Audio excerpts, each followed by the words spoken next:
Dr David Masson, je suis psychiatre responsable du centre CUR Lorraine, qui est le centre support référent, un des centres référents de la région Grand Est.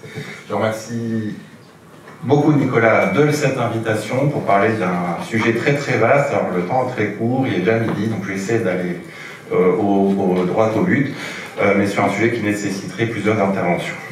Donc sur la notion de communication orientée rétablissement et sur son aspect assez large. Alors, pour replanter le décor, j'avais envie de vous citer une citation trouvée sur Mediapart, qui est récente. Alors, est-ce que vous connaissez la cérébrologie? Est-ce que vous avez déjà entendu parler? Alors, c'est un terme qui est donné par un collègue psychiatre, qui est le docteur Mathieu Bellassène, qui définit ce terme ainsi. Il définit les réductions matérialistes des phénomènes psychiques aux phénomènes organiques. Il enchaîne en disant que la cérébrologie a pour habitude d'aborder les déficits des processus cognitifs ou les circuits dysfonctionnels des connexions neuronales ou d'aires cérébrales. La cérébrologie institue la remédiation cognitive, le rétablissement des fonctions, l'amélioration du fonctionnement, la réparation du déficit comme objet de ces interventions médicales. La prise en charge n'est plus celle du soin, de la guérison, de l'expérience qui fait traverser la maladie et la personne malade. Alors pourquoi je cite cet exemple ?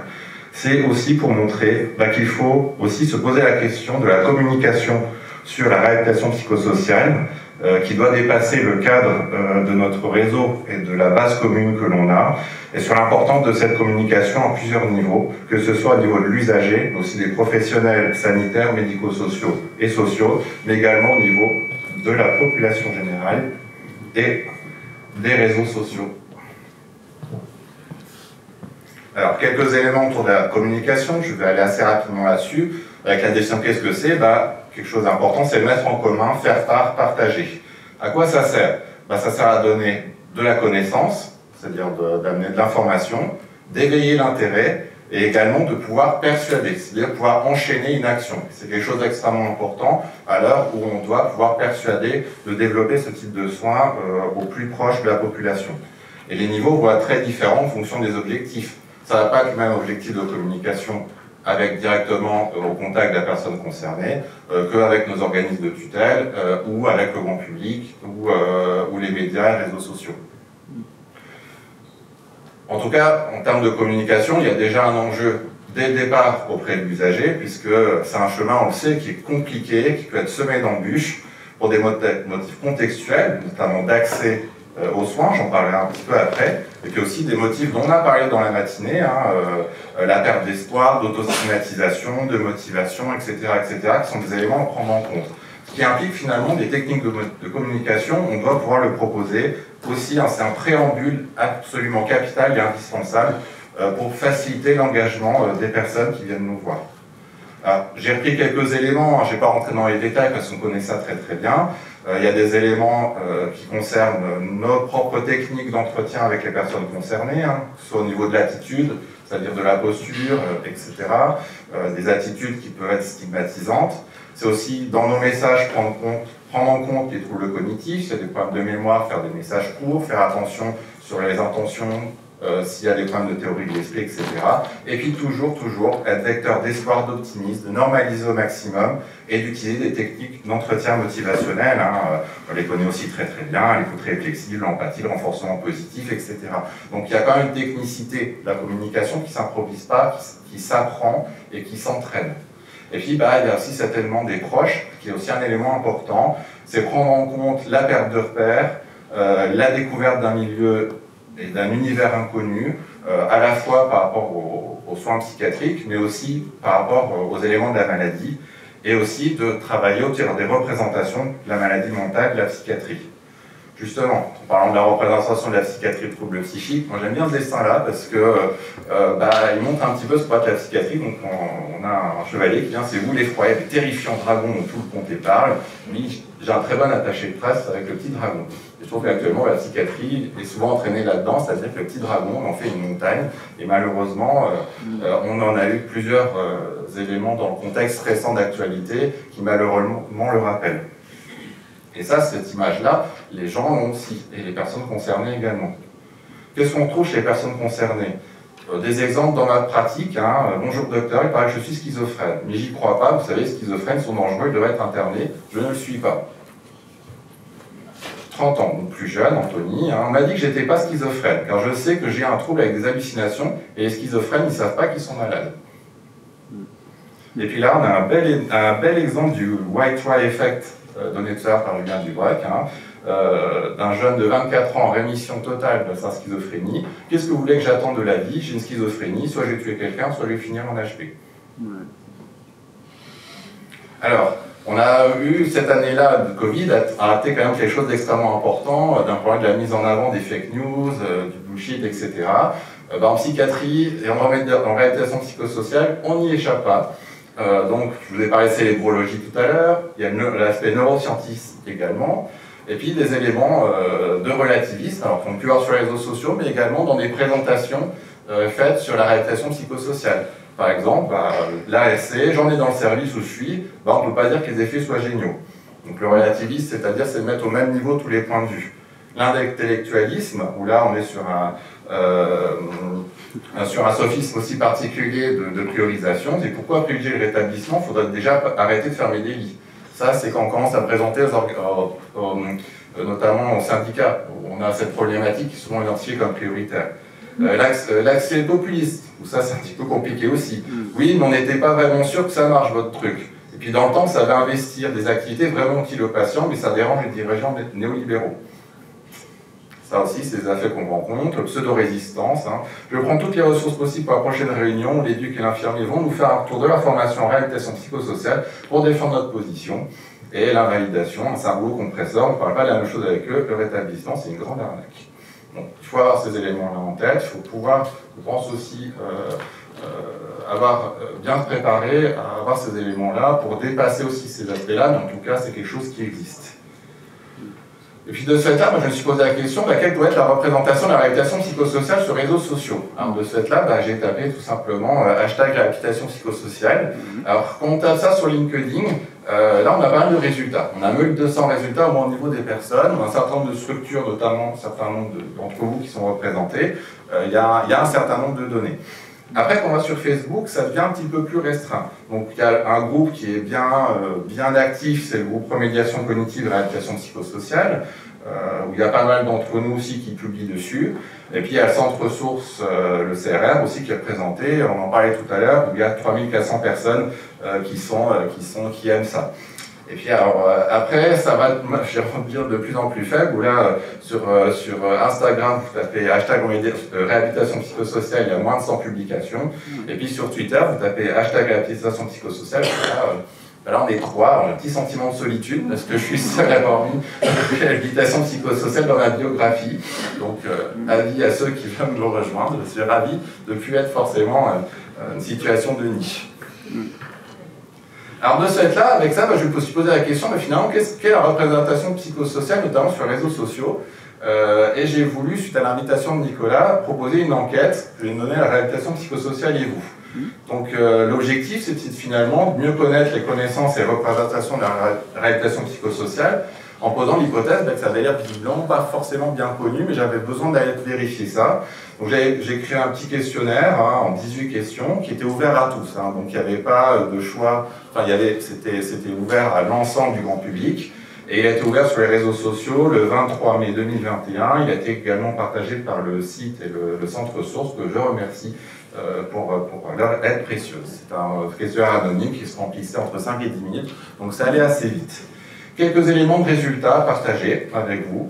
Alors, on a eu quand même 298 répondants. J'étais quand même satisfait parce que c'est quand même ça a plutôt bien marché. Malheureusement pour moi, ça fait pas mal de traitements de données, mais bon, c'est pas très grave. Un point quand même intéressant, c'est que la majorité des répondants n'étaient pas les professionnels de santé. Si on rassemble les proches et les concernés, c'est eux qui représentent la plus grosse majorité des répondants. Donc on a 62 proches, 61 concernés. J'ai mis dedans les pères aidants qui étaient 6 finalement avoir répondu. 45 infirmiers et IPA que j'ai rassemblés également, 37 professionnels du médico-social, 30 psychiatres, 23 psychologues, 11 assistants socio-éducatifs, 4 ergothérapeutes et autres. Alors, qu'est-ce que ça donne au niveau des caractéristiques générales? Je vais aller assez rapidement là-dessus aussi. La région Grand Est est bien représentée, mais Auvergne-Rhône-Alpes et Île-de-France aussi ont bien partagé. Je les remercie. Il y a juste la Corse, visiblement pas arrivé jusque-là. Mais bon, en tout cas, c'est quand même arrivé en Outre-mer, et ça, c'est sympa. Au niveau de la tranche d'âge, on est largement plus de 50 ans pour la grande majorité, ce qui n'est pas très étonnant, parce que les majorités des répondants étant des proches, de la famille, des parents qui ont répondu. Alors c'est sûr, on a quand même plus grande tranche entre 30 et 45 ans qu'on rassemble les différents éléments, mais un point qu'on peut voir, c'est qu'au-delà de 30 ans, finalement, il y a eu peu de réponses, et c'est peut-être pas très connu chez les jeunes. Alors, première question, avez-vous déjà entendu parler de réhabilitation psychosociale? Ça tombe bien, il y en a pas mal quand même qui ont entendu au moins parler. Et là, j'ai classé par professionnel, donc les infirmiers, tous les infirmiers répondants ont entendu parler. Bonne chose. Psychiatre, il y en a un qui ne connaissait pas. Psychologue, il y en avait un aussi. Les assistants sociaux, là, ça devient plus bas. Et là où je trouve qu'il y a quelque chose aussi, ça reviendra dans le questionnaire après, que ce soit au niveau des concernés ou des proches, là, on a les taux qui chutent. Est-ce que vous avez été formé, sensibilisé à la réhabilitation psychosociale? On a parlé beaucoup d'outils ce matin. J'ai repris là au niveau des professionnels. Bon, vous voyez que sur les répondants, 2/3 des psychiatres ont une sensibilisation. Les infirmiers, on a un petit peu plus de la moitié, les psychologues aussi. Et alors là, ça chute drastiquement concernant les concernés ou les proches. Là, les proches, on est à 1 sur 10 qui a une sensibilisation. Alors quand c'est les sensibilisations, ça peut être des colloques, ça peut être des conférences, ça peut être de la vidéo en ligne, de la lecture, des articles, etc. Donc, je trouve intéressant, parmi les répondants, ils ont cité finalement l'ensemble des outils qu'on a pu entendre ce matin, notamment en termes de MOOC, des sensibilisations sur site, les congrès, les DU de RC, le DU de réhabilitation psychosociale de Nantes, aussi cité, de psychoéducation, de père aidant, des séminaires d'internes, de lecture globale. Donc, parmi les gens qui ont eu accès à la sensibilisation, ils utilisent les outils qui sont mis à disposition. Maintenant, la question, c'est effectivement comment faire en sorte que les personnes qui n'aient pas eu accès puissent aussi avoir cette information. Autre question, connaissez-vous les structures de réhabilitation psychosociale de votre région? Là aussi, 70% des psychiatres les connaissent. Et quand au niveau IDE, c'est un peu plus de la moitié, les assistants sociaux aussi. Et puis là aussi, au niveau des concernés, 30% seulement, 1/3 connaissent les structures de réhabilitation de leur région. Et au niveau des proches, on est sur aussi des niveaux très faibles. Avez-vous une expérience personnelle professionnelle de réhabilitation? Donc là, on était plus effectivement centré sur les professionnels, mais aussi sur les personnes qui ont pu avoir accès. Là, ça reste assez faible aussi. Finalement, les psychiatres, on a à peu près la moitié. Les infirmiers, c'est moins de la moitié. Concernés, donc il y a 1/4 des répondants qui ont eu une expérience de prise en soins en réhabilitation psychosociale. Et là, parmi les proches, on atteint quand même un taux de 5%. Là, il y a effectivement, c'est vraiment minime. En fait, c'est ceux des personnes qui ont participé notamment à des groupes de type pro-famille ou bref. Finalement, ça reste une offre relativement... l'accessibilité, finalement, est assez faible. Alors après, la partie la plus intéressante, c'est leur demander qu'est-ce que la réhabilitation psychosociale pour vous en 4 mots. Et donc, je vous ai mis le top 10 des mots. D'après vous, lequel est le premier? Ouais, c'est le rétablissement. Le rétablissement est cité 48 fois, quand même. Ce qui est quand même important, parce que finalement, ce qui ressort, c'est que vous allez voir au niveau des mots, c'est la philosophie de soins qui ressort plus que les outils. Donc on a le rétablissement x 48, l'insertion x 24, l'accompagnement x 18, la vie sociale x 18, l'empowerment x 17, avoir des projets x 17, espoir x 14, autodétermination x 14, on peut rapprocher de l'empowerment, l'adaptation x 13, pour aussi se rapprocher de l'accompagnement et de l'insertion, et l'inclusion x 13. Donc il y a quand même cette notion, je trouve intéressante, des valeurs finalement portées par la réhabilitation psychosociale qui ressortent le plus. Les outils, la remédiation cognitive, ils sortent x12 et la psychoéducation x12. Donc ils sont juste au pied du podium.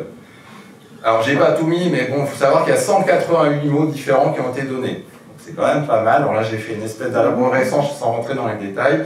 Et en fait, ce qui est intéressant, c'est qu'on trouve des mots dans l'ensemble des éléments qui caractérisent le rétablissement, soit au niveau des valeurs, au niveau social, mais également des outils qui sont cités, et également des éléments qui rentrent dans le cadre du rétablissement social, fonctionnel, clinique ou du rétablissement personnel, et des points d'organisation. Donc en fait, les gens qui ont répondu, il y a un certain nombre qui connaissent quand même bien le dispositif et qui connaissent bien les valeurs de la réhabilitation.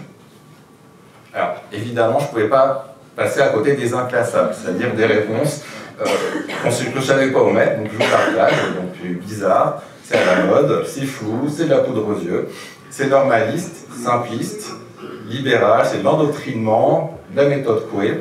J'ai beaucoup aimé, ça m'a concerné, je ne sais pas, en 4 mots.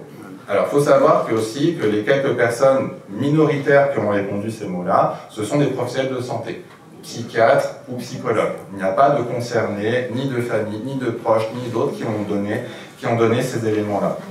Alors, au démo, quand je m'attendais à retrouver, que je n'ai pas trouvé, qu'on trouve souvent dans les réseaux sociaux, la notion de validisme qui n'a pas été du tout citée. Je trouve ça aussi intéressant. Et sur des mots non retrouvés auxquels je m'attendais, horizontalité, droit commun, précocité, normalisation. Mais sinon, ça reste quand même très très riche et je trouve quand même très très intéressant. Alors, recommanderiez-vous la réhabilitation psychosociale? Alors ça tombe bien, la majorité, oui.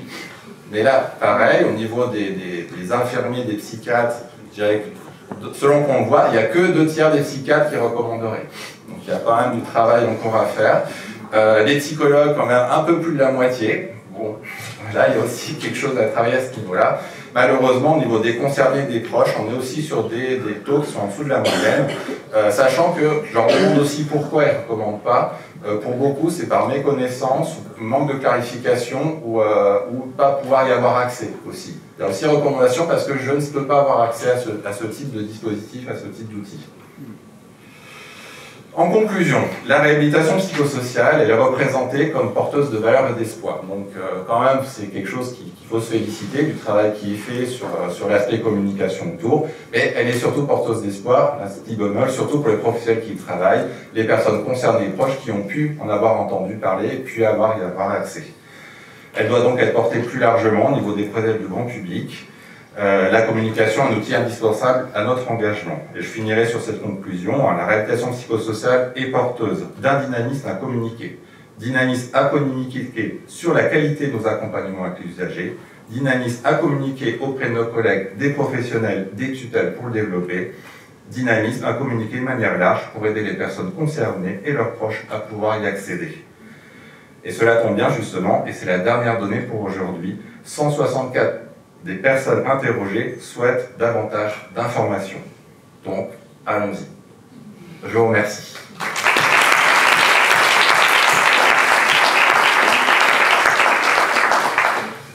Bravo David, d'ailleurs tu aurais pu parler du livre qui va sortir le 24 septembre à Marseille, puisque effectivement c'est une information assez large.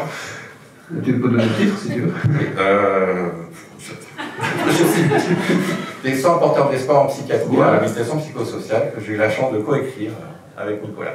Donc c'est un petit livre d'informations synthétiques pour les personnes qui veulent découvrir le domaine. C'est pas du tout la même chose que le traité qui nous a tous réunis. Donc on voit bien effectivement qu'il y a besoin de communiquer largement, qu'il peut y avoir une ambiguïté, que parfois ce qu'on promeut comme valeur est mal utilisé, déformé. Donc on a vraiment intérêt à être très strict. Quand on emploie le mot rétablissement, je pense qu'on veut parler du rétablissement personnel, qu'on a intérêt à dire que ça c'est propre aux usagers, que nous on ne peut que tenter de le favoriser, mais en aucun cas on peut le conditionner, et que ce sont les personnes qui définissent les conditions de leur propre rétablissement. Ça, je crois que c'est quelque chose qu'il faut toujours rappeler, parce que c'est mal vécu par les personnes quand elles ont l'impression que c'est nous qui voulons les faire se rétablir. On ne peut pas les faire se rétablir. On peut les mettre dans les meilleures conditions possibles pour avoir une chance de se rétablir. En sachant qu'une partie des facteurs du rétablissement sont complètement indépendants de tout ce qu'on peut faire et ne relèvent pas du soin de toute façon. C'est une question de rencontre, d'opportunité, de pouvoir se projeter dans l'avenir pour telle ou telle raison. Donc ça c'est très important. Tu as parlé de la formation. Je pense qu'effectivement c'est un petit peu ennuyeux qu'une bonne partie des médecins, des infirmiers, etc. n'acceptent pas du tout la formation. Donc il faut vraiment qu'on le rende systématique dans tous les instituts de formation pour les infirmiers. Normalement, c'est en train de se régionaliser, c'est par film, donc c'est intégré dans les programmes maintenant. Dans la plupart des régions, c'est en train de prendre de plus en plus de place. Pour les internes, c'est systématique dans notre région et dans plein d'autres régions. Pour les externes, ça fait partie du programme de l'internat maintenant, de l'ECN. Donc on peut penser que dans 10 ans, il faudra refaire le petit sondage, dans moins de 10 ans, ce sera différent. Mais on a intérêt tous, ça fait partie de nos missions, on l'a dit tout à l'heure, hein. Donc mission de formation, on a vraiment intérêt tous à déployer encore plus d'énergie, on le voit bien. et peut-être à trouver d'autres canaux pour communiquer. Tu parlais des réseaux sociaux, je ne pensais pas que Twitter, moi je n'utilise pas, donc je ne pensais pas que c'était si peu utilisé. Ah bah si, on me dit, voilà, t'es courageux de traiter d'un sujet niche comme ça. Oui, sujet niche, ah bon, d'accord. Bah, il ne faut pas que ce soit un sujet niche, effectivement. Le rétablissement, ça compte un peu pour les personnes qui ont des troubles dans notre discipline. Voilà, en tout cas, merci pour ce que tu as fait. Je pense que c'est vraiment très bien, très intéressant. Peut-être que ça sera encore plus visuel si tu arrivais à mettre l'algorithme de tous les concepts en 3D. Ça va faire une belle figure que tu pourrais communiquer sur le site du centre ressources ou dans un article, je ne sais pas. Parce que je pense que tu pourrais faire quelque chose comme ça, un peu style de ce qui a été fait à l'Institut des sciences cognitives avec des... Je m'adresse à qui alors? Je m'adresse à qui? Ah, tu t'adresses à tout public? Non, mais pour le faire. Ah oui, pour le faire. Ah, je sais pas, faut trouver quelqu'un qui s'y connaît en figure 3D. Je sais pas, on va trouver. Ça, je sais pas faire. On va demander dans la salle s'il y a des bonnes volontés, des gens qui savent faire ça. Ouais, bah oui, bah, voilà, c'est qui? Maria Ferron. En tout cas, elle dessine bien. Voilà. Donc ça fera un lien Hauts-de-France et Grand Est.